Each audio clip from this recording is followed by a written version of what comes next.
Ұстаздардың жұмысына қатысты да ұсыныс айтылды. Салалық білім және ғылым қызметкерлерінің кәсіподағы қашықтан жұмыс істейтін мұғалімдердің интернет пен жарыққа кететін шығындарын жұмыс беруші төлеуі тиіс деп есептейді.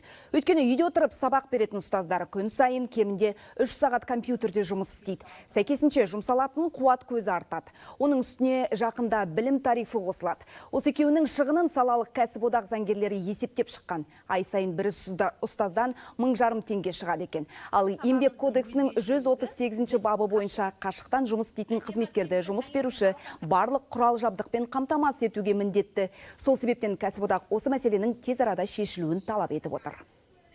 Бұл ұсынысты енді біз әрбір өңірге тапсырамыз, себебі бұл шығындар жергілікті бюджеттен шығатын шығындар. 1-2 күнде береміз, себебі 20 тамызда білім тарифі енгізіледі.